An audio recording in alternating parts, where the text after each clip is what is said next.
जय हिंद एवरीवन, आपका फिर से स्वागत है पेट्रियोटिक आईएएस में। ये है हमारा आईएएस पीसीएस वाला daily current affairs.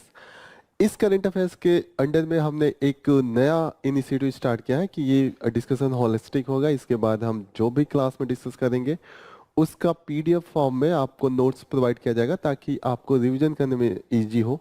And second thing is that कि इसके अंडर में हम आपको एक मेंस का प्रैक्टिस क्वेश्चन भी कराएंगे, उसका मॉडल आंसर भी अपलोड करेंगे।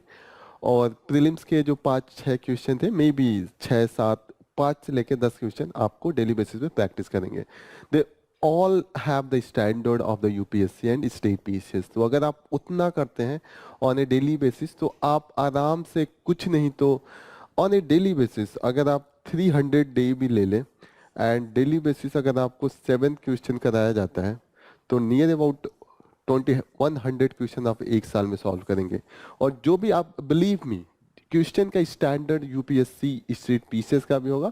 यस, कुछ कुछ में इजी लेवल होगा लेकिन मीडियम एंड डिफिकल्टी लेवल उसका हाई रखा जाएगा। ओके, मेंस का अगर आप क्वेश्चन डेली बेसिस पे लिखते हैं और उसका मॉडल आंसर भी दिया जाएगा, अगर 300 आप क्वेश्चन लिखते हैं, यूपीएससी के एक पेपर में 20 क्वेश्चन आता है तो नियर अबाउट आप 15 मॉडल मॉक टेस्ट आपका हो जाएगा, मॉक टेस्ट।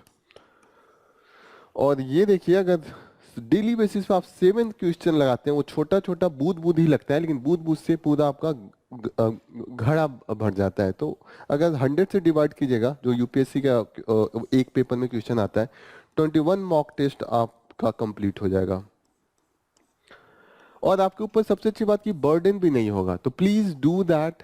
एंड जो आपका पीडीएफ है वो टेलीग्राम चैनल पे अपलोड होगा, तो टेलीग्राम चैनल, उसका लिंक यूट्यूब पे जो डिस्क्रिप्शन दिया हुआ है यहाँ पे आपको मिल जाएगा। तो please on the below you can see, आप वहाँ पे देखिए, हमारे टेलीग्राम चैनल पे विजिट कीजिए एंड अपलोड कीजिए। This is very simple. अभी हम अपना वेबसाइट भी लॉन्च करने वाले हैं तो वेबसाइट पे भी वो अवेलेबल होगा। Maybe in within 1 week we will start that. Okay, आज की जो टॉपिक जो हम कवर करने वाले हैं वो एक 1 बाय 1 देखते हैं। जो पहला टॉपिक है, okay, so this is from the competition commission of India से रिलेटेड है। उन्होंने it has rejected please against the Google पे स्टोर्स। ओके, तो यहाँ पे जो इंडियन कंपनी थे वो बोल रहे थे कि गूगल पे स्टोर पे हमें अलग से नियर अबाउट 11% टू 28% के आसपास चार्ज हो रहा था। तो वो हम मेंस में देखेंगे कि मुद्दा क्या है, और प्रीलिम्स में ये देखेंगे कि जो सीसीआई है, कंपटीशन कमीशन ऑफ इंडिया, इसका कहाँ हेडक्वार्टर है, क्या इसका किस लॉ के थ्रू बना है, तो दैट इज इम्पोर्टेंट। उसके बाद दूसरा जो न्यूज एनालिसिस है वो एलजीबीटी के सपोर्ट में सुप्रीम कोर्ट का एक जजमेंट है। यहाँ पे ये बोला गया है कि आपका जो सोसाइटल वैल्यू है आप अपने पास रखिए, क्योंकि हमने देखा है कि high court, Kerala high court के एक जज ने बोला था कि एक पर्सन एलजीबीटी कम्युनिटी के थे कि उनको काउंसिल किया जाए, उनका जो नेचर है वो अच्छा नहीं है। तो कहीं ना कहीं जो आपको अच्छा लगता है कई बार वो अच्छा नहीं होता है, जो दूसरे को अच्छा लगता है वो आपके पर्सपेक्टिव में अच्छा नहीं है। तो यहाँ पे सुप्रीम कोर्ट ने कहा है कि आप अपना मोरल वैल्यू नहीं इम्पोज कीजिए, जो कॉन्स्टिट्यूशनल वैल्यू है कि आप डिस्क्रिमिनेट नहीं करेंगे on the basis of the sex, उस पर फोकस कीजिए। तो दैट्स वाई ये काफी इंपॉर्टेंट है, क्योंकि ये मेंस के पर्सपेक्टिव से काफी यूजफुल हो जा सकता है जब आप जीएस पेपर 2 में कोई भी आंसर लिख रहे हो। तो India's voter deserve a bond of probity. Okay, तो जीएस पेपर 2 का इलेक्शन से जो रिलेटेड है, ये जो इलेक्टोरल बॉन्ड है इतना अधिक न्यूज में है कि इस पे क्वेश्चन मुझे लग रहा है मेंस में एक फ्रेम हो सकता है। तो इसीलिए हम लोग बार बार इसको जा रहे हैं कि हर पर्सपेक्टिव से देख लें कि अगर किसी भी पर्सपेक्टिव से क्वेश्चन आए तो we can able to solve that. ये काफी इंपॉर्टेंट है क्योंकि इसको इलेक्शन कमिश्नर जो है, फॉर्मर इलेक्शन कमिश्नर, उन्होंने लिखा है। तो मेंस के लिए ये एक तरीके से बूस्टर का काम करेगा। नेक्स्ट न्यूज है कि डॉग्स को लेके काफी दिक्कत है। जो पेट डॉग्स हैं हमने देखा है कि उनका अटैक हो रहा है रेजिडेंशियल एरिया में। हमने कई न्यूज ऐसा देखा जहां पे कि मॉल्ट कर दिए कि बच्चों को खा जाना कई डॉग्स मिलके। तो कहीं ना कहीं ये एक तरीके से जो पेट डॉग्स हैं उनका भी इशू है, स्ट्रीट डॉग्स उनका भी इशू है। अगर आपको जो डॉग्स का इशू है देखना है तो एक बार दिल्ली के किसी भी कॉलोनी में चले जाइए, आप एक बार रमेश नगर में जाइए, तब आपको पता चलेगा कि क्या हालत है। तो this is the status of the जो डॉग्स के नंबर ऑफ इनके इंक्रीज हुए हैं उससे काफ़ी दिक्कत है, तो उसको थोड़ा सा उसमें देखेंगे कि कोई लॉ है कुछ है कि नहीं, ठीक है। Eliminating disease one region at a time, यहाँ पे ये कहा गया है कि जब भी आप किसी हेल्थ सेक्टर में किसी डिजीज को टारगेट करते हैं तो एक तरीके से स्पेसिफिक एरिया को टारगेट कीजिए, फिर रीजन में बढ़ाइए, फिर स्टेट लेवल पे आइए, फिर नेशनल लेवल पे आइए। ये गुनिया वॉर्म वॉर्म डिजीज है, उसको अभी एलिमिनेट किया गया है, एलिमिनेशन में लाया गया है। तो मेंस के पर्सपेक्टिव से ये काफी इंपॉर्टेंट हो जाएगा। डाटा मार्केट प्लेस पे एक काफी डिटेल एनालिसिस है, इसमें ये बात हो रहा है कि जो डेटा का रिलेवेंस है वो बढ़ते जा रहा है, और आप देखिएगा कि जो एआई का यूज होगा उसमें भी डेटा होगा, और डेटा का use policy making decision making में काफी होने वाला है। तो गवर्नेंस के पर्सपेक्टिव से ये इंपॉर्टेंट हो जाएगा, लेकिन अभी इस पे कोई अच्छा रूल रेगुलेशन, कोई गवर्नेंस अच्छा नहीं है, तो इस पे हम देखेंगे कि क्यों वो जरूरी है। Then on the mass kidnapping in the Nigeria, तो नाइजीरिया को मैप में लोकेट करेंगे, तो प्रीलिम्स के पर्सपेक्टिव से इंपॉर्टेंट हो गया। और क्यों ये इशू में है, तो थोड़ा सा कुछ वहाँ के ऑर्गेनाइजेशन है, टेररिस्ट ग्रुप है, उनका क्या है एक बार जान लेंगे कि अगर प्रीलिम्स से पूछता है तो एक बार ध्यान में रहेगा।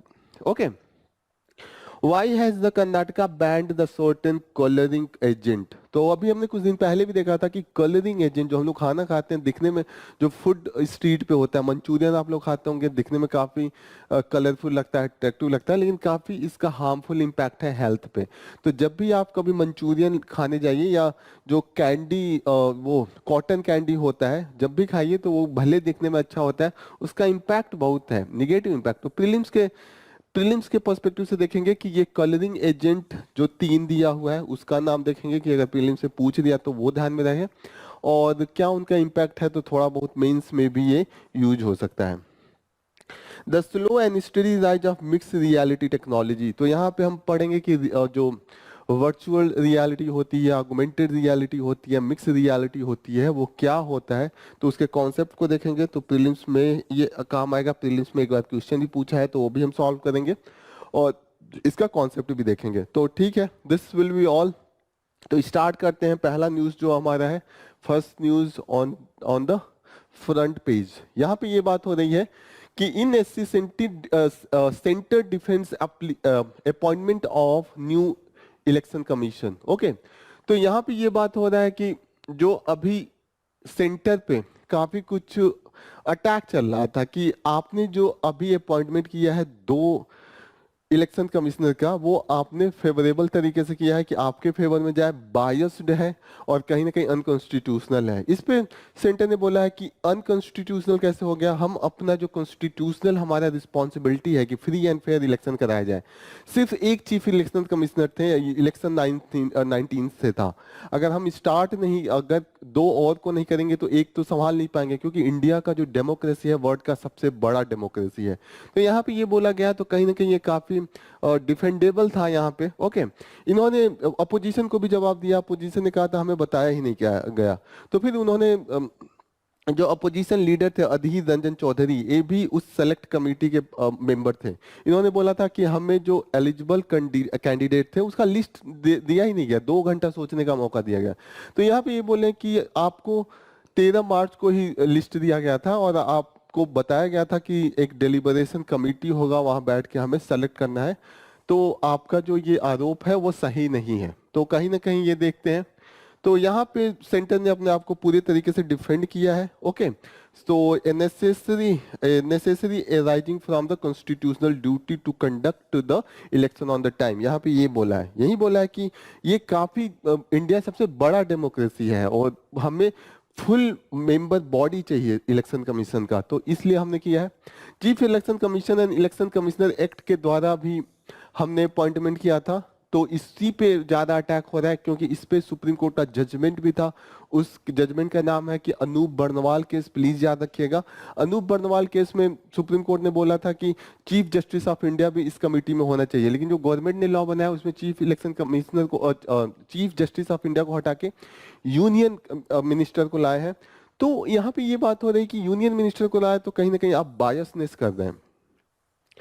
सेंटर ने बोला कि ऐसा नहीं है कि जुडिशियल मेंबर आ जाए किसी सेलेक्ट कमेटी में तो वो अपने आप इंडिपेंडेंट अनबायस हो जाएगा, क्योंकि 60 सालों तक तो लॉ नहीं था, हमने लॉ लेके आया। फिर अपोजिशन का काउंटर था कि आपने लॉ तब लेके आया जब already chief justice of India, जो सुप्रीम कोर्ट का जजमेंट आ गया था कि चीफ जस्टिस ऑफ इंडिया को रखना है, आप उसको काउंटर करने के लिए लॉ लाए हैं।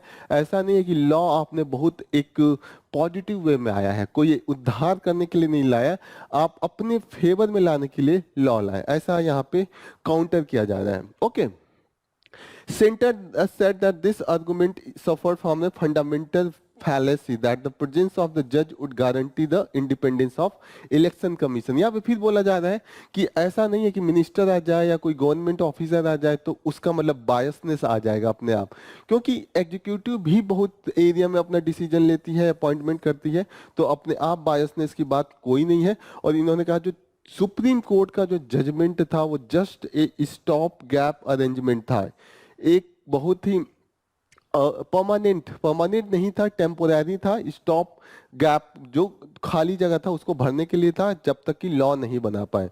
ओके, सो दिस ये सारी यहाँ पे बातें कही गई हैं, आपको यही जानना है।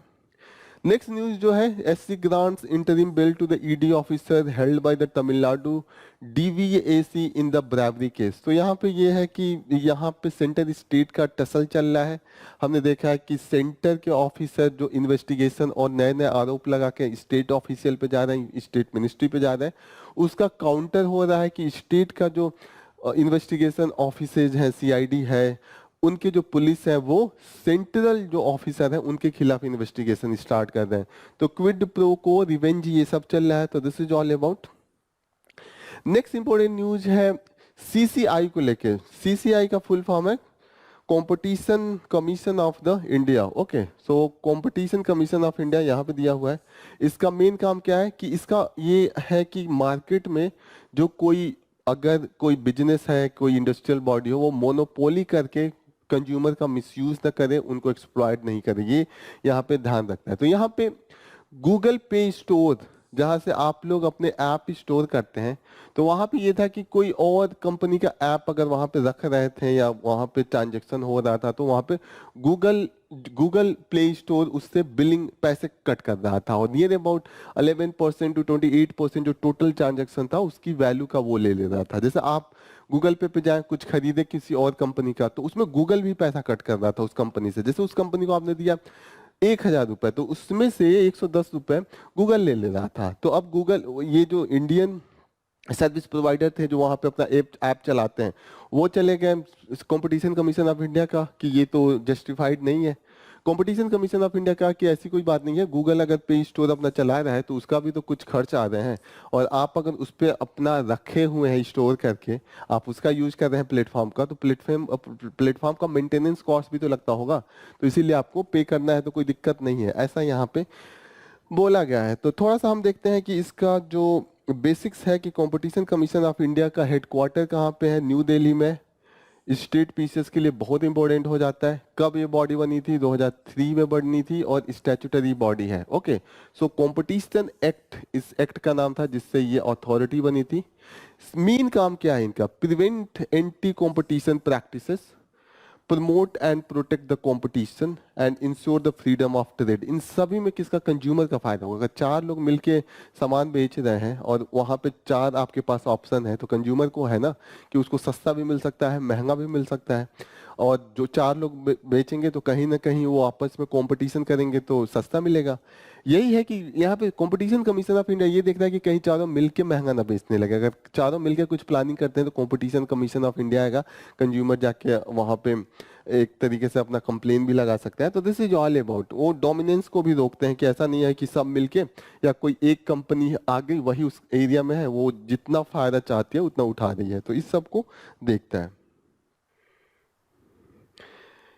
नेक्स्ट इंपॉर्टेंट न्यूज है, ये ऑयल सार्डाइन फिश है, और ये आजकल कम हो रही है, ड्विंडल। और ये कहाँ पे है कि जो नॉर्दर्न इंडियन ओशियन है, जहाँ पे केरला सिचुएटेड है, और ऊपर जाइएगा तो ओमान सिचुएटेड है, तो यहाँ पे पाई जाती है। इनका नंबर कम हो रहा है। नंबर कम होने के कारण में है कि night trawling, light trawling and pelagic trawling, तो ये सब रीजन है। तो कहीं ना कहीं आप देखिएगा ट्रॉलिंग जो नीचे से एकदम नीचे से खखोद के नहीं कहते हैं कि उसको लेके जाना, एकदम नीचे से पूरा ऐसे वो फीस करते हैं। तो जो नॉर्मल स्पीसीज होते हैं, अब उसमें मानिए कि केकड़ा है, उसमें मानिए कि कोई और भी है, प्रॉन है, कुछ भी है, वो सब आ जाते हैं। और कहीं ना कहीं जो कोरल्स रीफ है या जो और भी स्पीसीज है, टॉर्टवाइज है, उनका डेथ हो जाता है। तो ये सब, दिस इज नॉट गुड। जैसे एक स्पेसिफिक लेंथ है, ये ऑलरेडी छोटी होती है, 6 से 7 इंच बड़ी ही इनकी लेंथ ही होती है।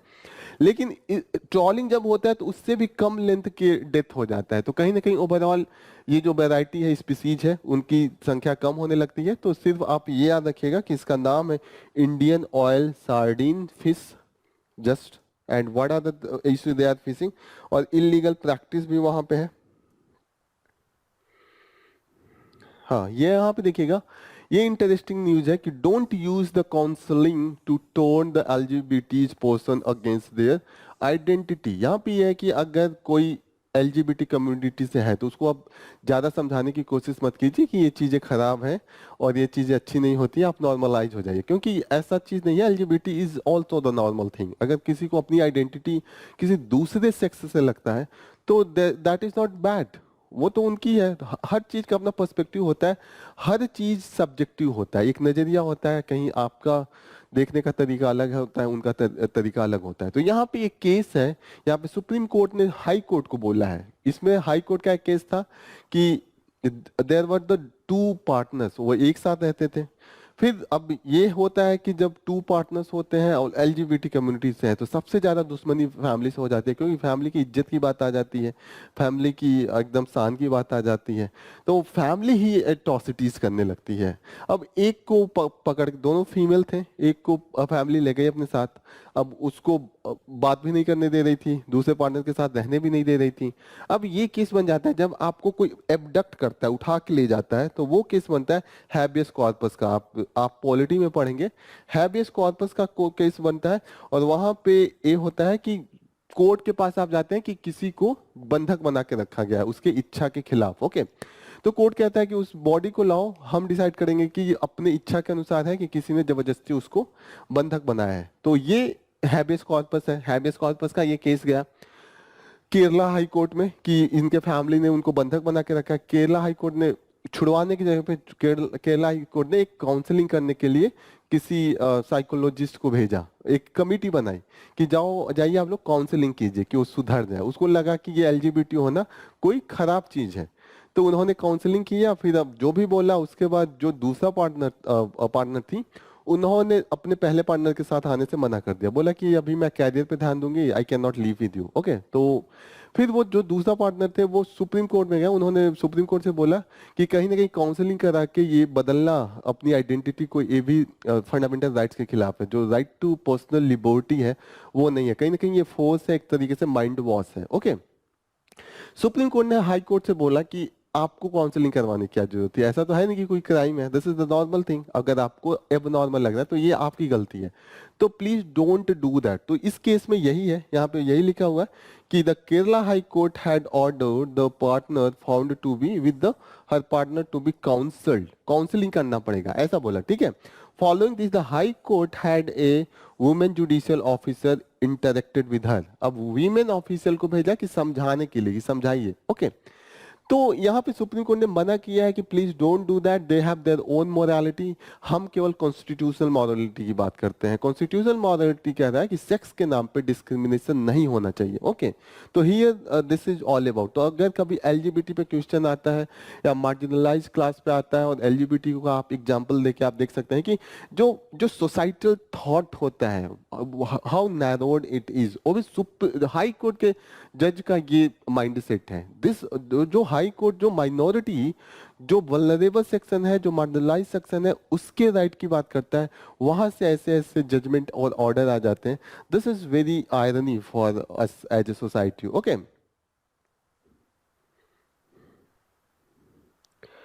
यहाँ पे एक नेक्स्ट न्यूज है, government seeks report on the IVF availed by the Moosewala's mother. Moosewala एक सिंगर थे और वो पंजाब में काफी फेमस थे। उनको गोली मार के हत्या कर दी गई थी 2022 में। तो वो अपने इकलौते बच्चे थे, तो उनके मदर फादर ने डिसाइड किया कि हम we will go for the another child. तो उनका एज काफी था, मदर का एज 58 ईयर्स था एंड फादर का 60 था। तो अब पॉसिबिलिटी नहीं होता है एक एज के बाद से चाइल्ड बियरिंग करना। ओके, तो यहाँ पे ये लोग गए जो हमारा इन IVF, इन विट्रो फर्टिलाइजेशन है। इन विट्रो फर्टिलाइजेशन, इसका रूल भी है section 21 GI assisted reproductive technology regulation act है। तो इसमें एज डिफाइन है कि इस रूल को, इस अगर टेक्नोलॉजी को यूज करना है तो जो एज होना चाहिए पेरेंट्स का वो 21 से 50 के बीच में होना चाहिए। तो यहाँ पे तो इसलिए इसको देखा गया कि कहीं ना कहीं वायलेशन है। तो यहाँ पे IVF जानना जरूरी है, प्रीलिम से पूछ सकता है। क्या होता है IVF? नॉर्मली अगर एक एज के बाद अगर पेरेंट्स का they are not able to conceive, अगर वहां पे उनको कंसीव करने में दिक्कत हो रहा है बच्चे को, तो क्या करते हैं वो IVF में जाते हैं। इन विट्रो फर्टिलाइजेशन उसको कहते हैं। इसमें ये होता है कि मदर का एग्स लिया जाता है और फादर का स्पर्म लिया जाता है, उसको लैब में ले जाके जाइगोट के लिए फर्टिलाइज किया जाता है। फर्टिलाइजेशन में ही मेन इश्यू आता है। अगर जाइगोट बन गया तो फिर वापस लाके यूटेरस में रख के उसको प्रेगनेंसी कंसीव करा के उसको हम चाइल्ड बर्थ करा सकते हैं। तो ये मेथड है। तो बस इतना जानिएगा कि देयर इज द, ऐसा नहीं है कि बाहर किसी और टेस्ट बेबी टेस्ट वो क्या कहते हैं टेस्ट ट्यूब बेबी का वो एक कॉन्सेप्ट था ना, ऐसा कुछ नहीं है। ऐसा नहीं है कि वो बेबी टेस्ट ट्यूब में ही होगा, वो सिर्फ फर्टिलाइजेशन होता है। उसका एक नियर अबाउट 2-3 वीक का पीरियड लगता है, उसके बाद उसको वापस यूटेरस में करके कंसीव कराया जाता है। तो ये concept you should know for the prelims. यहाँ पे इलेक्टोरल बॉन्ड को लेके ही एक एनालिसिस है, पूरा न्यूज आर्टिकल है। अशोक लवासा है, ये फॉर्मर इलेक्शन कमिश्नर रह चुके हैं and former secretary of the finance secretary of the India. Okay, तो इन्होंने लिखा है कि जो इलेक्टोरल बॉन्ड है उसकी क्या इश्यू है, उससे इलेक्टोरल पे क्या इम्पैक्ट है, कैसे इलेक्टोरल बॉन्ड जो था RBI ने भी उसका विरोध किया था, इलेक्शन कमीशन ने भी विरोध किया था, लेकिन क्या कह के उसको लाया गया था, कैसे उसका इम्पैक्ट पड़ा, उसका काफी डीप एनालिसिस है। इन्होंने स्टार्ट किया है कि एक लॉ को अच्छा होने के लिए क्या क्या कैरेक्टरिस्टिक होना चाहिए। इन्होंने बोला कि वो क्लियरिटी होना चाहिए, इनफोर्सिएबल होना चाहिए, प्रिडिक्टेबल होना चाहिए और वो अकाउंटेबल होना चाहिए। क्लियर का मतलब कि ऐसा नहीं हो कि उसको पढ़ के दुविधा लगे कि ये अथॉरिटी है कि वो अथॉरिटी है। बहुत क्लियरिटी होना चाहिए कि इसका डिसीजन कौन लेगा, कितने ईयर्स पे होगा। जैसे अभी इसमें दुविधा क्या आ रहा है, इसमें SBI से बोला जा रहा है आप कोड दीजिए, वो बोल रहे हैं कि लॉ में नहीं लिखा है। अब लॉ पढ़ के भी नहीं पता चला है। लॉ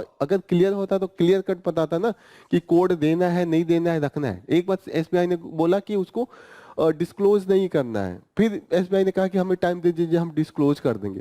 तो कहीं ना कहीं this is not clear. Enforceable कि इनफोर्सिएबल है कि नहीं। ओके, तो इलेक्टोरल बॉन्ड इनफोर्सिएबल तो था, लेकिन कहीं ना कहीं there were lot of flaws, कुछ न कुछ कमियां थी। और उसका हमने देखा है कि अभी जब डिस्क्लोज हुए हैं डेटा कि किस कंपनी ने कब खरीदा है, क्यों खरीदा है, तो कहीं ना कहीं वो सामने आया है।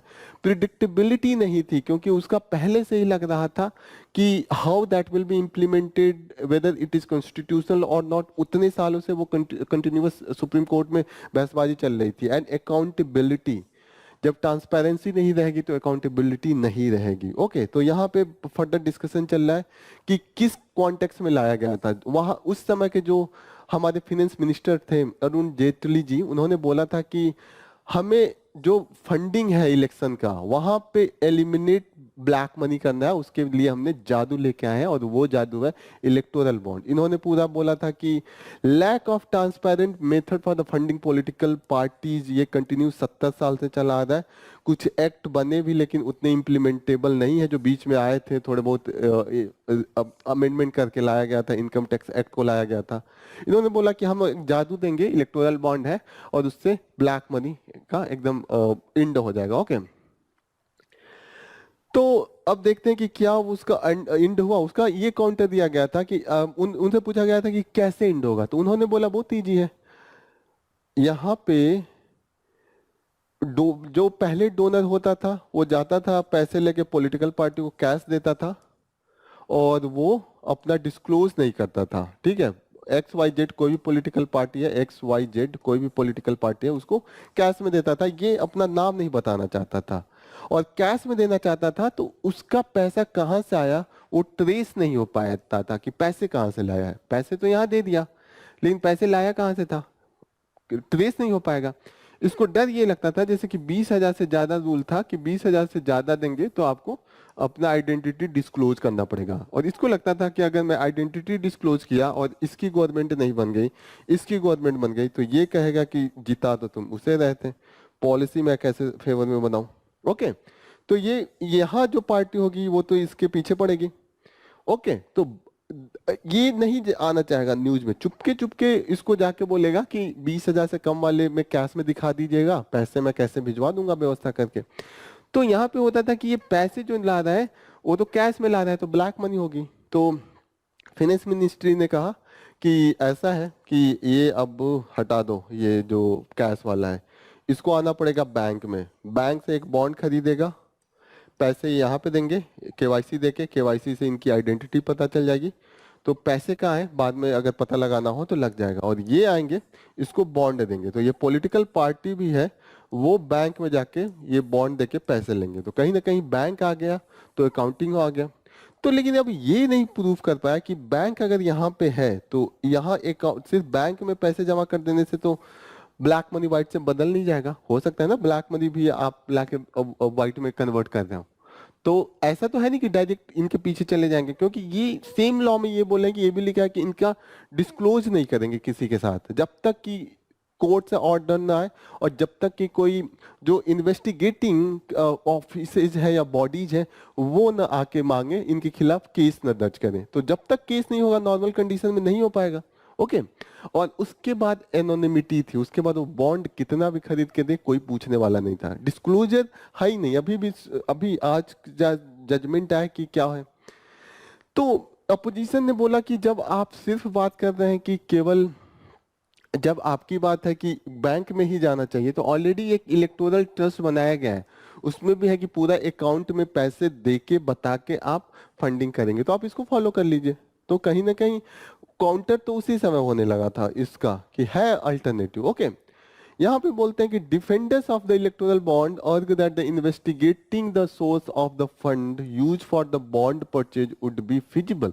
ये पॉसिबल है क्योंकि डेटा उनके पास है, इनका तो डेटा है ना कि इन्होंने कितने पैसे क्या करा है। कोड भले नहीं है, अभी एसबीआई कह रही कि कोड हम रखे ही नहीं थे, जो जब सुप्रीम कोर्ट ने कहा कि कोड भी बताइए, कोर्ट से पता चल जाएगा ना कौन कितने किसको पे किया है, कितना फंडिंग किया है। तो ओके, यहाँ पे section 7(4) of the electoral bond scheme में खुद लिख दिया है कि confidentiality of the bias information. Okay, और यहाँ पे केस दिखा है कि जब तक कि कोई क्रिमिनल इन्वेस्टिगेशन नहीं स्टार्ट हो या कभी ये खुद सुप्रीम कोर्ट या हाई कोर्ट ना बोले। ओके, तो कहीं ना कहीं यहाँ पे क्लियरिटी नहीं है, लॉ ही खुद वॉग है। Okay, what are the questions that we can ask from the by all this thing? That limited information retained by the SBI may reveal the identity of the purchaser। और यहाँ पे अगर limited जो information है अगर इनकी reveal भी कर दें तो investigating जो bodies होगी, ओके, अगर उस कंपनी ने या उस आदमी ने जो पार्टी इनटू द पावर है उसको फंड किया है तो क्या इन्वेस्टिगेटिंग बॉडीज जाएगी उसके पीछे? No, there is the clear cut connection. Okay, और यहाँ पे देखिएगा 21 मार्च तक एक क्लियरिटी आ गई कि उनको डेटा देना है कि नहीं देना है, उन्होंने रखा है कि नहीं रखा है। इन्होंने लास्ट में बोला कि ठीक है सब कुछ आइडेंटिटी बचा भी रखा, लेकिन जब कोर्ट ने जबरदस्ती आइडेंटिटी डिस्क्लोज कराया है, अब सारे कंपनियों का नाम वापस आ गया। अब इन्होंने किसको पैसे दिए हैं किसको नहीं, अब इनके पीछे पड़ेंगे, क्योंकि यहाँ पे तो अब पता चल गया कि क्विड प्रो को किसको सपोर्ट किया किसको नहीं। ओके, तो कहीं ना कहीं एक तो एक अब उनके खिलाफ केस चलेगा कि करप्शन का, क्योंकि कुछ ने तो केवल अपना अकाउंट ही ओपन किया था कि फंडिंग करना है, फंडिंग का ही ट्रांजैक्शन हुआ है, उन्होंने एक लेन देन किया है, वो भी लेन देन सिर्फ इलेक्टोरल बॉन्ड करने के लिए करा है। तो कहीं ना कहीं अब उनके पीछे तो इन्वेस्टिगेटिंग ऑफिसेज बॉडीज जितने हैं वो पीछे पड़ेंगे, गवर्नमेंट भी पीछे पड़ेगी अगर उनके सपोर्ट में नहीं है, तो अपोजिशन पार्टी भी कहीं ना कहीं एक वेंडेटा लेके चलेगी। तो सबसे ज्यादा घाटा जो हुआ डोनर्स का हुआ, और स्टार्टिंग में बात ये हो रही थी कि डोनर्स को बचाने के लिए ही ये स्कीम आया है। यहाँ पे वही लास्ट में कहते हैं कि कहीं ना कहीं लोगों का ही घाटा होता है, पॉलिटिकल पार्टी तो हर सिचुएशन में विन विन में ही रहती है। ये विन विन सिचुएशन बोलना जा रहा था कि डोनर्स के लिए है, लेकिन विन विन सिचुएशन सिर्फ पॉलिटिकल पार्टीज का है, लोगों और डोनर्स को घाटा होता ही है। ओके, अब यहाँ पे एक और क्रिटिसिज्म आया कि बोला गया कि जब सुप्रीम कोर्ट ने बोला कि ये एक्ट को अनकॉन्स्टिट्यूशनल डिक्लेयर करेंगे, तो लोगों ने कहा कि आप तो डिक्लेयर कर दे रहे हैं लेकिन कोई अल्टरनेटिव नहीं बना के गए, डोनर्स को फिर से आपने वापस ढकेल दिया उसको एक्सप्लॉयटेशन के लिए, फिर से ब्लैक मनी आप ला रहे हैं। तो यहाँ पे ये बोल रहे हैं कि ये काम जो है ना, कोर्ट का काम नहीं है कि वो पॉलिसी लाए या वो नया लॉ बनाए, उसका काम है कि देखना कि ये लॉ कॉन्स्टिट्यूशनल था कि नहीं। ओके, पॉलिसी या कानून लाना पार्लियामेंट का काम है, उसी को पावर भी दिया गया है, उसके पास विजिडम भी है, लेकिन पार्लियामेंट को सिर्फ अपने मन से चुपके चुपके लॉ नहीं लाना चाहिए, एक तरीके से सबसे कंसल्ट करना चाहिए, सबसे एक राय लेनी चाहिए, उसके बाद अगर लॉ आता है तो that is more effective, that is more implementable, that is more better. Okay, तो यहाँ पे यही है, यहाँ पे ये बोल रहे हैं कि अब क्या है, पॉलिटिकल पार्टी एक दूसरे के सामने आईना लेके एक दूसरे को आईना दिखा दें कि ये अपना शकल आप देखिए और वो वाली दिखा दे कि आप अपना शकल देखिए। कहीं ना कहीं जो देखना चाहिए पॉलिटिकल पार्टी को कि अपने मिरर में अपना ही चेहरा देखना चाहिए और खुद को सुधारना चाहिए।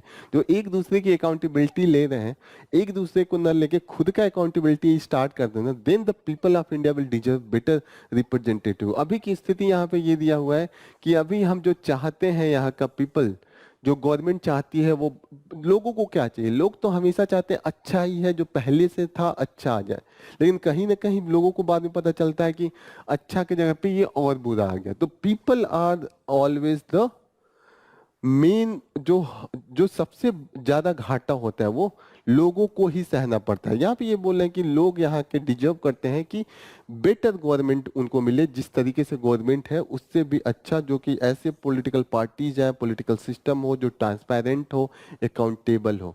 तो this is all about for this news.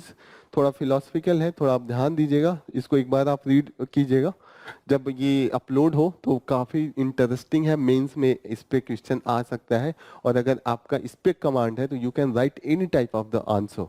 अगर कोई भी क्वेश्चन पूछ ले इलेक्टोरल बॉन्ड पे, अगर इसकी क्लियरिटी आ गई तो you can write a good answer, तो प्लीज इसको समझिएगा। नेक्स्ट जो न्यूज है वो फेरोसियस फ्रेंड्स। फेरोसियस फ्रेंड कौन है? डॉग है, हमारे माने जाते हैं ना फैथफुल है एकदम। ओके, तो यहाँ पे है कि on certain breeds of the dog and public safety. यहाँ पे अभी एक नोटिफिकेशन देखा गया है कि कुछ ब्रीड है उनको बैन करने की बात की गई है। अब यहाँ पे है कि despite there has been the continuous attack from the street dogs और इन्वेडिंग द रेजिडेंस, कई कॉलोनियों से ये कंप्लेन गया है, फिर भी इस पे ऐसा नहीं है कि कोई लॉ आए जो म्यूनिसिपल या लोकल गवर्नमेंट को बोले कि इनके पॉपुलेशन को कंट्रोल किया जाए। लॉट ऑफ डॉग्स, अभी आप दिल्ली का कंडीशन देख लीजिएगा, उसके कॉलोनी में कुछ नहीं तो हर कॉलोनी में 50-25 ऐसे डॉग्स मिलेंगे, स्ट्रीट डॉग हैं। ठीक है, ओके। तो यहाँ पे बात ये हो रही है कि central government ministry level and into the high court, सभी जगहों पे कहीं ना कहीं कंप्लेन कंटिन्यू जा रहा था। तो department of animal welfare and husbandry, ministry of agriculture, उन्होंने बैन करने की बात कही है कि कुछ ब्रीड को जिनसे खतरा है, उन्होंने पेट डॉग की बात की है।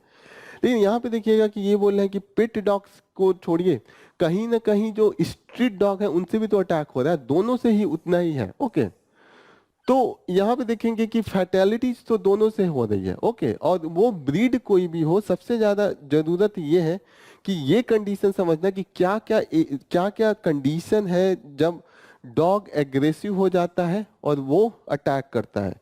एक तो एक एज अगर उसका बढ़ने लगे, ओके, तो उस केस में वो एग्रेसिव होने लगता है। दूसरी चीज है कि many times it is the sex. Okay, then training, जो जिस तरीके से ट्रेनिंग दी जाती है उसका भी इम्पैक्ट है, एंड सर्कमस्टांस, किस कंडीशन में उसको रखा जा रहा है। This is all that make the this dogs aggressive. तो अगर इस सब चीजों का ध्यान दिया जाए कोई एक्ट बना के, तो that will be more helpful.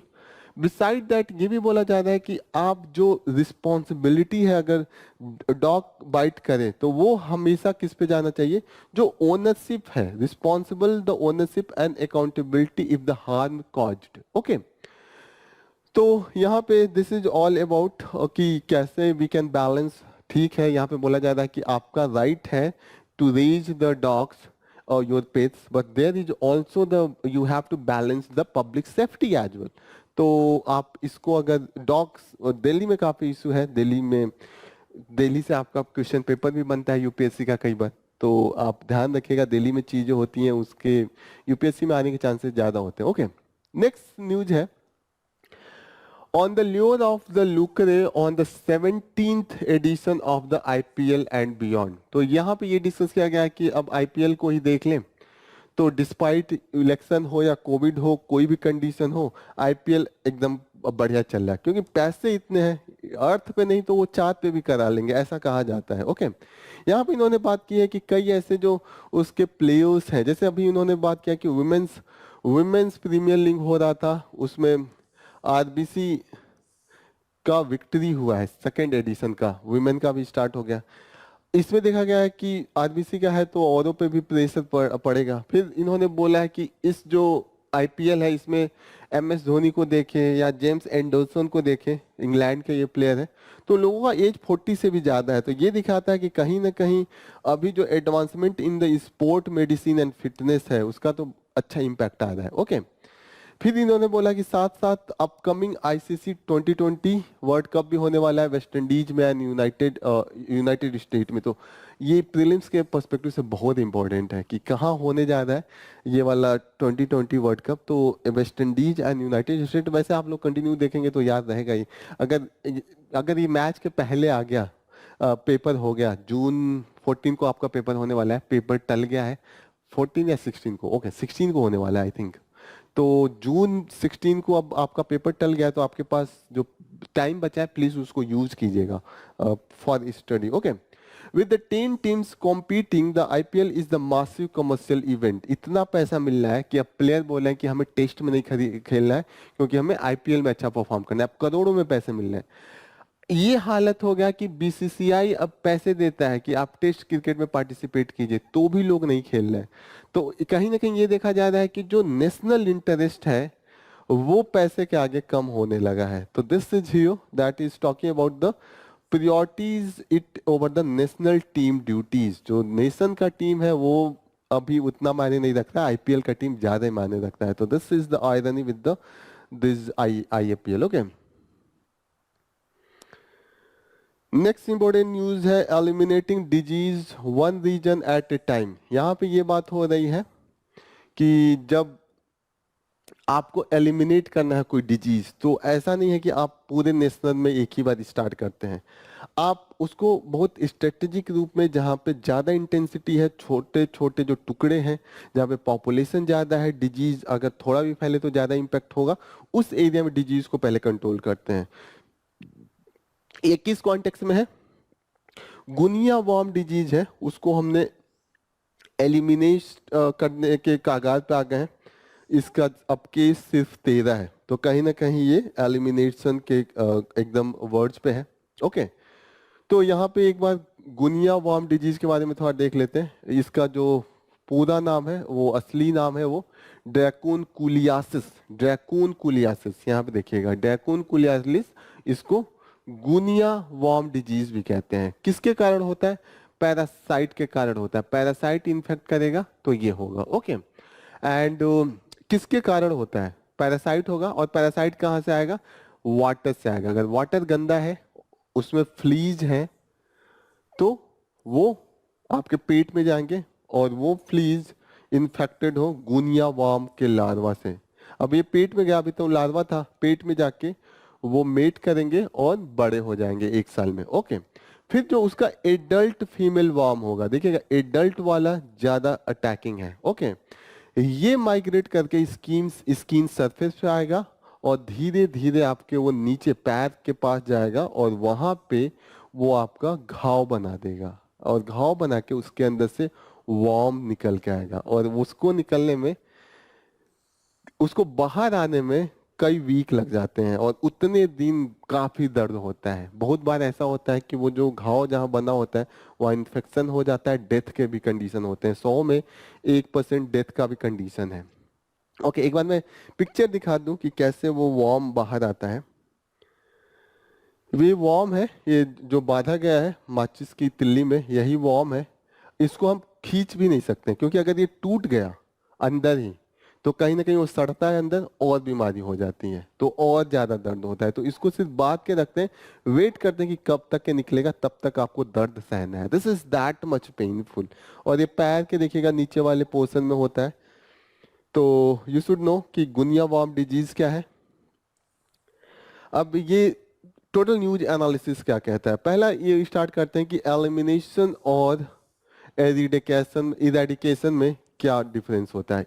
Elimination होता है कि अभी तो इस एरिया से खत्म कर दिया, लेकिन उस एरिया में दोबारा आ सकता है। इरेडिकेशन का मतलब हमेशा के लिए खत्म कर दिया।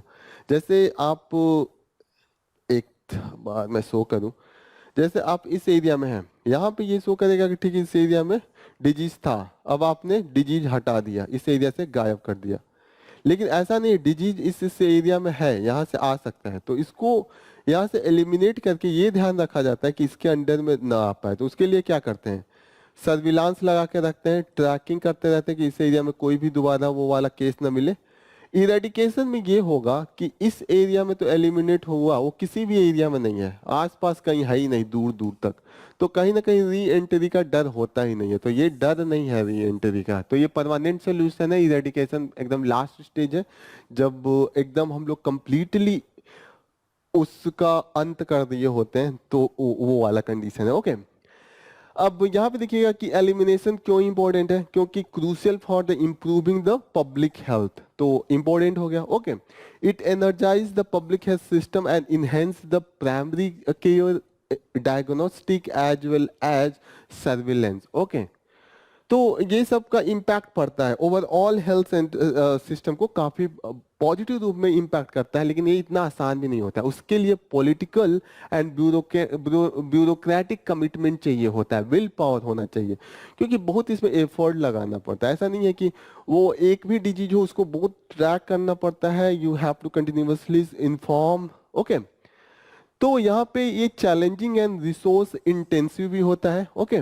This is crucial health function particularly in the weak health system. और वीक हेल्थ सिस्टम का सबसे अच्छी बात यह है कि आपको careful analysis of cost and benefit करना पड़ता है। ऐसा नहीं है कि पैसे बहुत है, सारे डिजीज पे आप एक साथ लगा सकते हैं। आपको कैलकुलेट करना पड़ेगा कि किस डिजीज पे हमें पैसे लगाने हैं, किस पे नहीं लगाने हैं, क्योंकि पैसे की कमी है। जैसे आपका घर है और उसमें अगर इनकम कम है, तो कहीं ना कहीं आपको सोचना पड़ता है कि पहले हम मोटरसाइकिल खरीदें, बाइक खरीदें या कार खरीदें, या कौन सा कार खरीदें। लेकिन अगर ऑलरेडी अगर अंबानी के घर में अगर खरीदना हो तो दे डोंट थिंक अबाउट, उनको सोचना भी नहीं पड़ेगा, they will go for that. पैसे की कमी नहीं है, जस्ट टाइम की कभी कभी दिक्कत हो जाए। Okay, prioritization is crucial based on the factors like the high population impact and the low disease prevalence. Okay, reducing disease number to a practical level through disease control measure, ये effort है। Okay, फिर से देखिएगा कि जो need for the surveillance system, वो क्यों होगा। सर्विलांस जरूरी है क्योंकि ये ट्रैकिंग करते रहे कि फिर री एंट्री हुआ कि नहीं, और उसके लिए अगर चेक करना है तो स्क्रीनिंग करना होगा। स्क्रीनिंग तो घर पे बैठे होगा नहीं, लैब बनाना पड़ेगा, तो लैबोरेटरीज आपको बनाना पड़ेगा, and you have to be continuous surveillance यहाँ पे। Okay, achieving elimination all target disease nationwide within the specified time frame may be challenging, क्योंकि मेन जो मनी कॉन्स्ट्रेन है वही है। तो उसके लिए हमें क्या है कि किसी पॉकेट से स्टार्ट करेंगे, फिर उस पॉकेट में खत्म करेंगे। देखिए जैसे कि इन्होंने काला आजार का एग्जांपल दिया है कि काला आजार केवल कुछ ही डिस्ट्रिक्ट में है, काला आजार 5 स्टेट में है, 5 स्टेट में से भी 2 स्टेट के कुछ डिस्ट्रिक्ट में है मेनली। ओके, तो पहले हम उसको आइडेंटिफाई करेंगे। ओके, एंड आफ्टर दैट उसको इरेडिकेट करेंगे। अगर यहीं पे सबसे ज्यादा है, पूरे देश में हम क्यों जाएंगे जब यहाँ पे हमको पता है सबसे ज्यादा है, तो पहले इसी को टारगेट करें। ये अगर खत्म हो गया, यहाँ से डिजीज हमने खत्म कर दिया, फिर जो किनारे छोटे छोटे हैं उनको हम खत्म कर लेंगे, तो कहीं ना कहीं सर्किल बढ़ता जाएगा। लेकिन अगर आपने यहाँ कर लिया और यहाँ नहीं किया, तो यहाँ से बाहर आना इजी है, ज्यादा तेजी से फैलेगा। तो पहले इसको खत्म कीजिए, इसको फिर कन्फाइन कर दीजिए कि इसमें अंदर कहीं से एंट्री ना मार पाए, अब इन सबों पे लग जाइए। तो this is the way, that is the targeting from the very specific area, then go for the regional area, फिर स्टेट पे जाएंगे, फिर नेशनल लेवल पे जाएंगे। तो इन्होंने यही बोला है। ओके, फिर इन्होंने बोला है कि इसके लिए हमें मल्टी सेक्टरल कोलैबोरेशन की जरूरत होती है, क्योंकि डिफरेंट डिपार्टमेंट इसमें काम करते हैं। इवन द रीजनल लेवल पे ही आपको मल्टी सेक्टोरल डिपार्टमेंट की जरूरत होगी। ओके, तो यही इन्होंने बोला है कि कहीं ना कहीं जो हम स्टार्ट करेंगे, भले ही ऐसा लगेगा कि रीजनल से ही स्टार्ट करेंगे, लेकिन जो प्लानिंग इम्प्लीमेंटेशन होगा वो नेशनल लेवल से होगा, और as per the need of the different area, different district, उसके अनुसार हम यहाँ से करते रहेंगे, ताकि होलिस्टिक मॉनिटरिंग का अप्रोच भी हम पा सकें।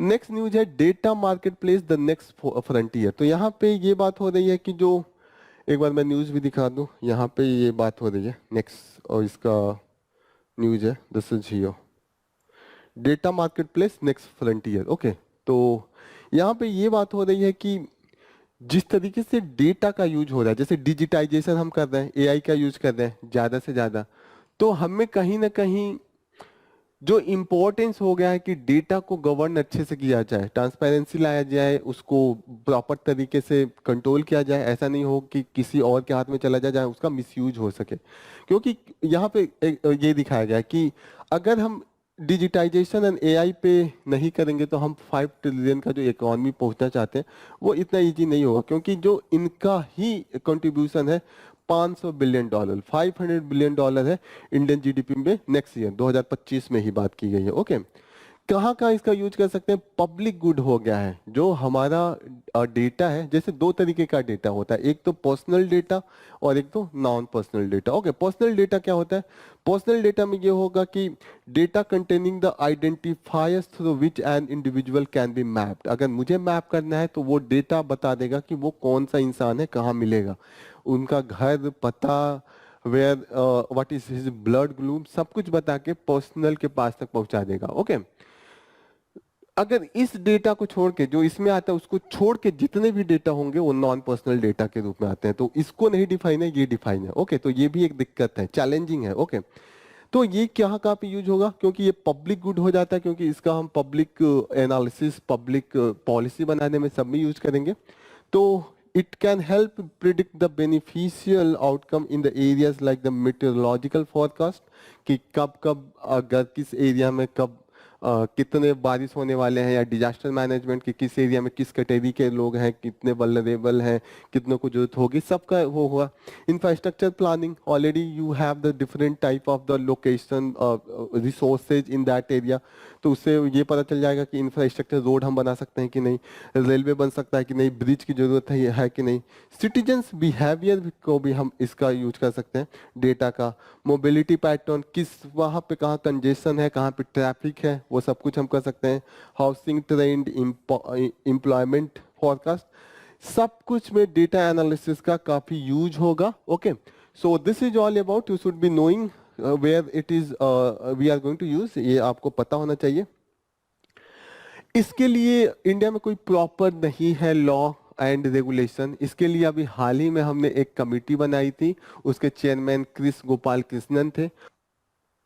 इन्होंने बोला है कि जो नॉन पर्सनल डेटा होना चाहिए वो as the risk of deanonymisation, okay, the need for a central authority and data ownership and the sharing mechanism होना चाहिए। ओके, और ministry of electronics and information technology, जो उसको मीटी भी कहते हैं, इन्होंने भी इंट्रोड्यूस किया था national data governance framework, policy framework, okay, to enhance the data driven governance. Okay, लेकिन दिक्कत ये है कि कहीं ना कहीं इसका इम्प्लीमेंटेशन एंड इन्फोर्सेबिलिटी लैकिंग है। ओके, तो it's lack the regulation to lead the sub optimal legal policy and decision hampers effective strategy and sectoral and the national level. तो कहीं ना कहीं इसका हार्म यहाँ पे दिखाया गया है कि क्या क्या इसका हार्म हो सकता है अगर आपके पास कोहेरेंट फ्रेमवर्क नहीं है। कहीं ना कहीं इतना बड़ा डेटा है, अनरेगुलेटेड है, तो lead to the privacy breach हो सकता है। ओके, यहाँ पे बात हो रही है कि कहीं ना कहीं यहाँ पे एक तरीके से this will B result into the जो डिसीजन मेकिंग है, अगर डेटा ही सही नहीं है तो उसके ऊपर डिसीजन आप लेंगे तो वो गलत होगा ही। आप अगर कोई मशीन बनाना चाहते हैं बड़ा, उसके छोटे छोटे पुर्जे ही सही नहीं है तो कैसे होगा? तो डेटा ही सही नहीं है तो जो पॉलिसी मेकिंग होगा वो सही नहीं होगा।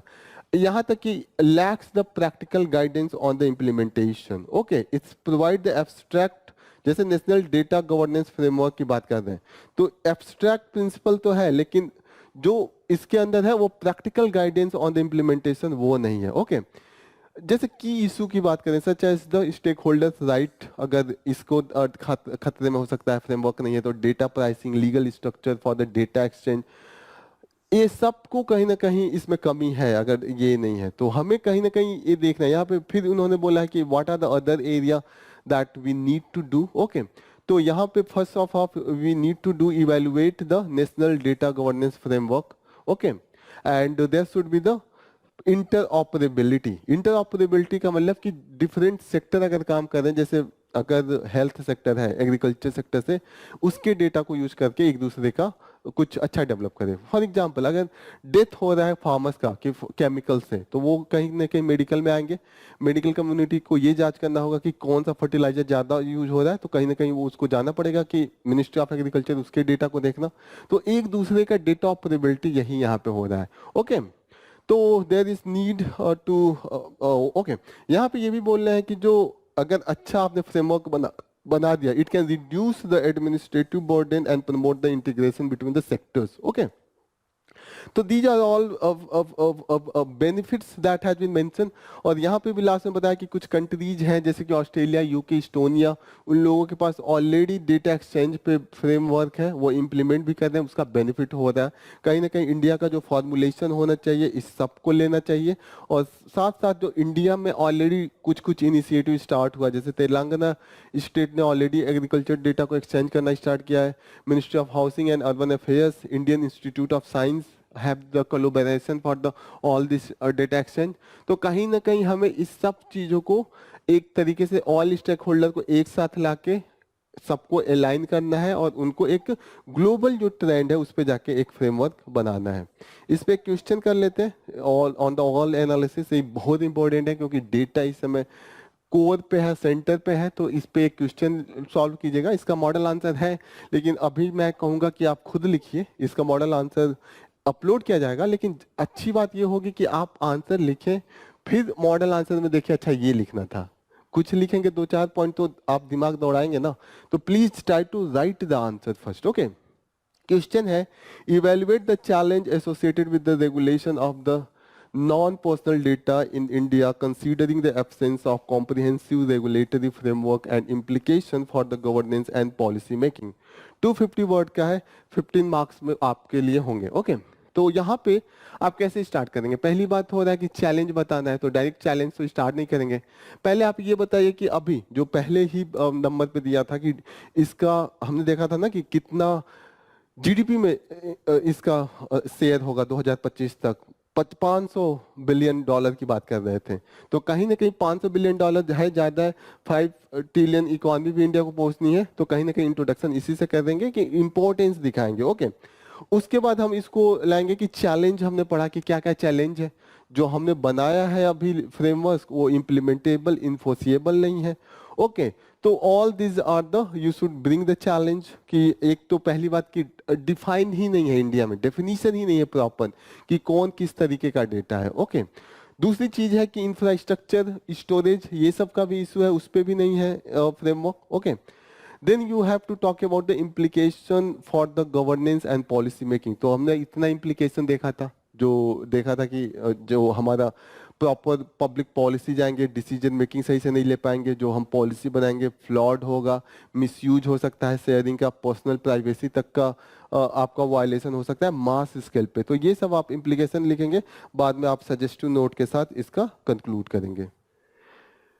Next important news is on the mass kidnapping in the Nigeria. तो प्रीलिम्स के पर्सपेक्टिव से एक बार नाइजीरिया देखते हैं कहाँ पे, अफ्रीका में है, और अफ्रीका का ये वाला जो एरिया है वो नाइजीरिया है। शायद आप भी अपने मैप में खोलिए, अगर इसमें क्लियरिटी नहीं है तो। ऊपर नाइजर है, इसमें बेनिन है, और यहाँ पे कैमरून है। ओके, तो इतना आपको जाना, नाइजर रिवर इधर से आ रहा है, तो प्लीज रिमेम्बर अटलांटिक ओशियन को टच करता है, तो इतना इंपॉर्टेंट है, इतना ही जानिए। ओके, नेक्स्ट थिंग कि क्यों एबडक्शन हो रहा है, किडनैपिंग। अभी देखा है कि 600 लोगों को किडनैप किया है। किडनैप किसने किया ये कोई बताने को तैयार नहीं है, कि अपनी जिम्मेदारी लेने को तैयार नहीं है। बहुत से डेटा दिए हैं कि कब बोको हराम ने 200 लोगों को करा था फरवरी 19 में, फिर मार्च में 200 और 287 स्टूडेंट को। यहाँ कंटिन्यू डेटा दिया हुआ है। तो कहीं ना कहीं जो यहाँ पे एबडक्शन है वो कंटिन्यूअस हाई है। ओके, और वो क्या करते हैं कि looting, kidnapping for the ransom and seizing control of the valuable asset, जो भी यहाँ के ग्रुप हैं। तो ऐसा किस कंडीशन में होता है, क्यों ऐसा किसी समाज में होगा? नौकरी नहीं होगा, इन्फ्लेशन होगा, सिक्योरिटी नहीं होगा, स्टेबिलिटी नहीं होगा, ये सब रीजन होता है, तभी ये सब होता है। ओके, गवर्नमेंट स्टेबल नहीं होता है। अब ये क्या, जब किडनैप करेंगे तो क्या पैसे ही तो मांगेंगे ना, एबडक्शन। इनका यही टैक्टिस है कि ये वहां के गवर्नमेंट से बोलते हैं कि अब तो एबडक्शन हो गया, सिंपैथी भी होगा, कह रहे एबडक्ट कर दिया, गवर्नमेंट पैसे नहीं दे रही है, सिर्फ अपने पैसे बचाने के लिए लोगों का जान चला जाएगा, तो गवर्नमेंट को पैसा देना पड़ेगा। तो एक तरीके का इनका एक बढ़िया टैक्टिस है। Okay, ransom payment have become a primary motivation for the kidnapping, यहाँ पे ये हो गया। मेन जो ऑर्गेनाइज अनऑर्गेनाइज क्रिमिनल ग्रुप है, जैसे बोको हराम है, याद रखिएगा बोको हराम को पूछ सकता है कि बोको हराम न्यूज में था, कहाँ से रिलेटेड है, तो अफ्रीका नाइजीरिया से रिलेटेड है। एक टेररिस्ट ग्रुप भी डिक्लेयर था। बैंडिट ग्रुप है, क्रिमिनल गैंग्स है, सी पायरेसी है, आर्म्ड सेपरेटिस्ट है। तो ये सब मिलके वहां पे इनस्टेबिलिटी लाए हुए हैं। ओके, गवर्नमेंट का क्या रिस्पॉन्स है? गवर्नमेंट वहां की बोल रही है कि पैसे नहीं पे करना है, हम उसको अपने कमांडोज के द्वारा छुड़वाएंगे, और एक बार हम उनको मैसेज देंगे कि ये जो रैंसम का आपने बना के रखा है मेथड, कि जब भी हो रैंसम लेके, किडनैप करके रैंसम ले, ये हटना चाहिए। गवर्नमेंट ने यहाँ तक तो लॉ ला दिया कि अगर किसी ने अपने हॉस्टेज को छुड़ाने के लिए पैसे दिया तो उस पर फाइन लगा के रखा है, और जेल है 15 साल का। ये हालत है। Okay, so this is all about, you should know. Why has Karnataka banned the certain coloring agent? तो यहाँ पे है एक न्यूज, ये न्यूज है, Why has Karnataka banned the certain coloring agent? Okay, तो कलरिंग एजेंट पहले देखते हैं क्या है, ये यूपीएससी पूछ सकता है। टार्ट्राजीन है, रोडेमाइन है, रोडेमाइन बी, एंड कैरोमिसिन है, कैरोमिसिन। ओके, तो प्लीज इसको याद रखिएगा, these are the colouring agent, और ये डाई होते हैं।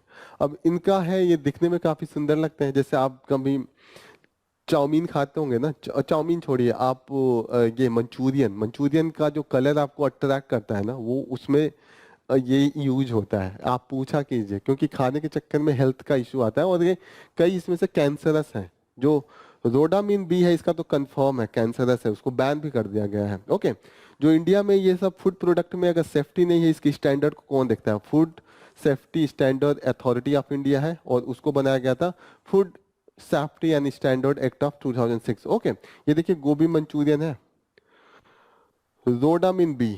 ओके, सो दिस इज, ये रेगुलेट करते हैं। इन्होंने फाइन भी लगा के रखा है कि 10 लाख तक का इसी एक्ट में फाइन है, और 7 साल का जेल है अगर कोई यूज करता है फूड में। ओके, पर यूज हो रहा है, तो ज्यादा कलर फूड देख के आप खाने के लिए मत जाया कीजिए। This is request to you. Okay, last news है कि slow and steady rise of the mix reality technology. अब यहाँ पे है कि ये मैटर ये है कि ये एप्पल का मैटर है। एप्पल ने बोला है कि जो हमारी मिक्स रियलिटी है उसको आप हेडसेट मत बोला कीजिए, कुछ ऐप उसको मिक्स रियलिटी हेडसेट कह के उसका नाम दे रहे थे।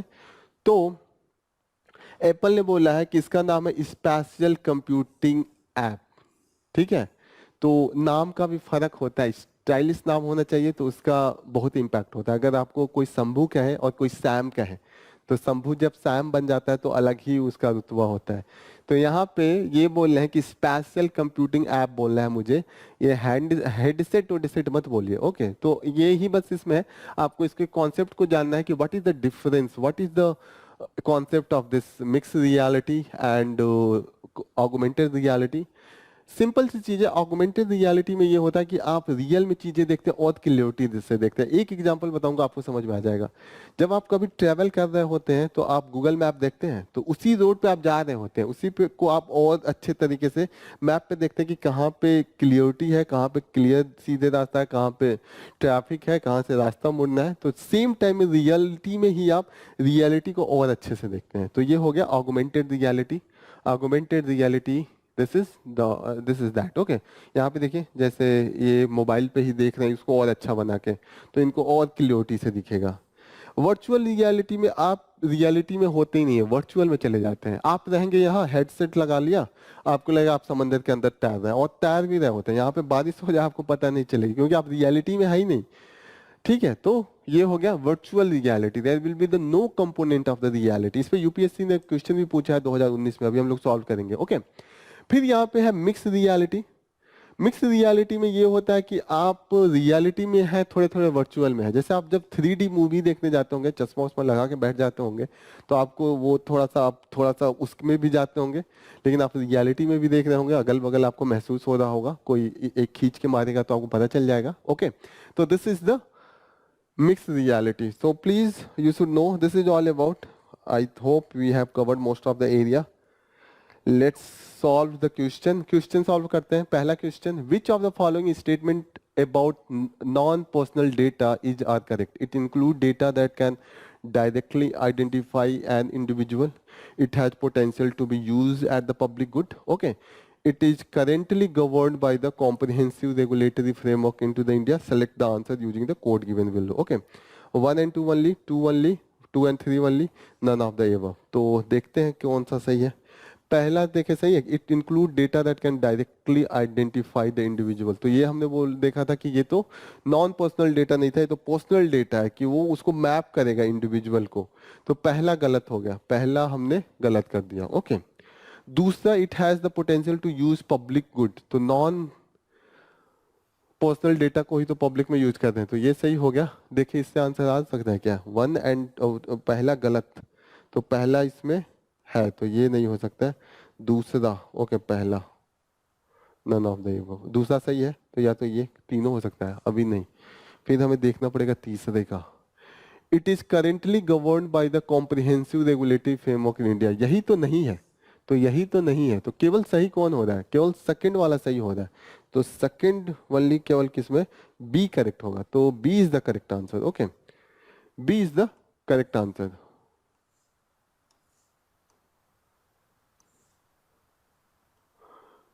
B is the correct answer. फिर नेक्स्ट क्वेश्चन, क्वेश्चन नंबर 2 देखते हैं।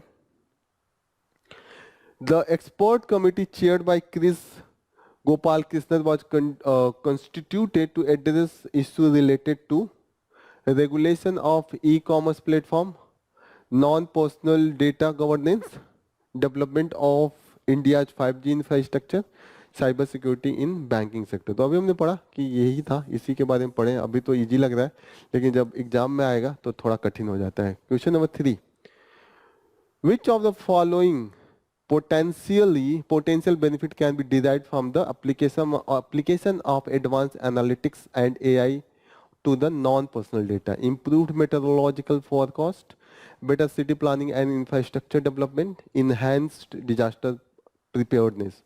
Select the answer using the code given below, 1 and 2, 2 and 3, 1 and 3, all the above. तो हमने देखा कि ये तीनों ही हैं। आप मेटेरोलॉजिकल डेटा भी दे सकते हैं, क्योंकि डेटा इकट्ठा करते रहिए कि जनवरी में कितना बारिश हुआ, फरवरी में कितना हुआ, कितने बादल पे कितना है।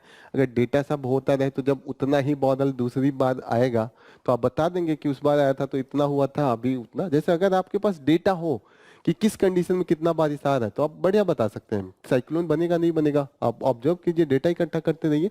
तो पहला सही है। Better planning of the city, अगर आपके पास डेटा है अच्छे अच्छे शहरों का तो आप उसी से मैच करा के इसका भी कर सकते हैं। इनहेंस डिजास्टर प्रिपेयर्डनेस, जब आपको रिसोर्स और वहाँ की आबादी कैसे, वहाँ पे लोकेशन है, तो आप प्रिपेयर्डनेस भी अच्छा कर सकते हैं। तो डी ही इसका आंसर होगा। सिंपल लॉजिकल भी आंसर आप दे सकते थे। Consider following disease, dracunculiasis, malaria, dengue. How many of the above disease are transmitted through the contaminated water? Only one, only two, all the three, none. यहाँ पे D none है, तो क्या answer होगा? ड्रैकुनक्यूलियासिस, ओके, इसी को तो हमने देखा था, गुनिया वार्म डिजीज ये था। मलेरिया होता है क्या? ये तो मॉस्किटो से होता है, तो नहीं। डेंगू मॉस्किटो से नहीं, तो only one A is the correct answer. Question number 5, which of the following statement about dracunculiasis is are correct? It is caused by the parasitic worm, okay, then there is vaccine to prevent infection. A key symptom for dracunculiasis is the painful blister and emerging worm. तो हमने देखा था कि कौन कौन सा सही है। पहले ऑप्शन देखिए, 1 ओनली, 1 and 3, 1 and 2, 1 2 3 भी है। तो पहला सही है, पैरासिटिक वर्म से था। दूसरा vaccine, there is the vaccine, vaccine है क्या? वैक्सीन नहीं है अभी तक, न दवा है न वैक्सीन है, नहीं ये सही है, ये गलत है। और हमने देखा था कि ब्लिस्टर होगा और उससे वर्म बाहर आएगा। तो 1 and 3 वाला कहाँ पे है? B is the correct answer, तो इसका आंसर बी हो जाएगा। तो you have to opt for the B, B ही ए आ गया। ओके, क्वेश्चन नंबर 6 यूपीएससी 2019 में पूछा है कि in the context of digital technology to entertainment consider the following statement. In augmented reality, the simulated environment is created and the physical world is completely shut down. ये यहाँ पे है, okay. Second, in virtual reality, image generated from a computer are projected onto the real life objects or the surroundings. Third, AR allows individual to be present in the world and improve the experience using the camera of smartphone or the PC, okay. Fourth, VR closes the world and transposes an individual, providing complete emotion experience. Which of the statement given above is are correct? 1 and 2. तो 1 देखें, augmented reality is created and the physical world is completely shut down. यहाँ पे कह रहा है augmented तो physical reality, physical world में रहते हैं जहाँ पे, तो ये तो गलत हो गया ना, ये कह रहा है shut down। सेकंड में बोल रहा है कि वर्चुअल रियलिटी, अगर ये गलत हो गया तो ये गलत हो गया, सी भी गलत हो गया, जहाँ जहाँ 1 है वो पहले ही काट देंगे। तो अब हमें दिमाग का इसमें लगाना है, सिर्फ हमें ओके बी एंड डी में दिमाग लगाना है। तो सेकंड ऐसे ही गलत हो गया क्योंकि इसमें ऑप्शन ही नहीं आएगा, तो सेकंड हम मान लिए कि गलत होगा। सिर्फ अब 4 के लिए देखना है, ये इसी से ऑप्शन ये कट कर दिया, तो इसमें 2 है ही नहीं, तो 2 सोचना क्यों है।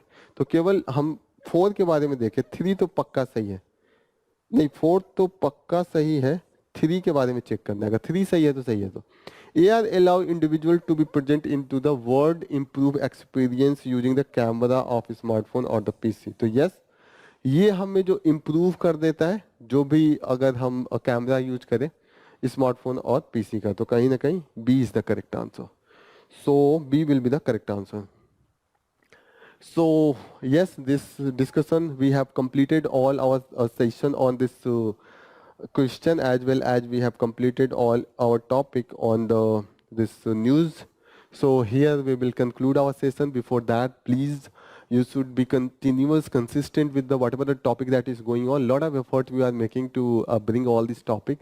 So be very clear, be very serious, be very sincere, because the prelims is about to come and you should utilize जितना भी टाइम आपका बच्चा है, जो आपके एग्जाम का डेट आगे बढ़ा है, तो उसका यूज कीजिए। ऐसा नहीं कि आप रिलैक्स हो जाए। Your hard work should increase more and more. So this is all about. We will conclude the session here. Thank you for joining the session. All the best. Jai Hind.